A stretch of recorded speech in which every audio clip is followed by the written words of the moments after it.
Cooker விசில மறந்து உணவு வீணாகி போச்சா?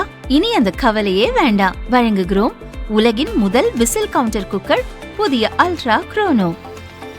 அல்ட்ரா என்றால் ஆரோக்கியம். பாஜவிலிருந்து விலகிய அண்ணாமலை வீதி லீடர்ஸ் என்ற புதிய இயக்கத்தை தொடங்கினார். இந்த இயக்கத்தில் இதுவரை 19 லட்சம் பேர் இணைந்து உள்ளனர். இயக்கத்தின் முதல் மாநாடு நாளை பொள்ளாச்சியில் நடக்கிறது. போதையில்லா தமிழகம் விழிப்புணர்வு என்ற தலைப்பில் மாநாடு நடக்கிறது.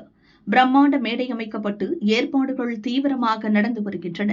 அரசியல் மாநாடு போல அண்ணாமலை பேனருடன் பந்தல்கள் அமைக்கப்பட்டுள்ளன. அண்ணாமலை ஆதரவாளர்கள் வழியெங்கும் வரவேற்பு பேனர்கள் வைத்துள்ளனர். மாலை 4 மணிக்கு மாநாடு துவங்கி 7 மணிக்கு முடிவடையும் என கூறப்பட்டுள்ளது. 5000 பேர் வரை உட்கார்ந்து பார்க்கும் வகையில் ஏற்பாடுகள் செய்யப்பட்டுள்ளன. தண்ணீர், கழிப்பிட வசதிகளும் முறையாக செய்யப்பட்டுள்ளது. அண்ணாமலையின் முக்கிய ஆதரவாளர்கள் உட்பட பலர் மாநாட்டில் கலந்து கொள்வார்கள் என எதிர்பார்க்கப்படுகிறது. இயக்கத்தை துவங்கிய பின் நடக்கும் முதல் மாநாடு என்பதால் அண்ணாமலை என்ன பேசப் போகிறார் என்ற எதிர்பார்ப்பு கிளம்பியுள்ளது.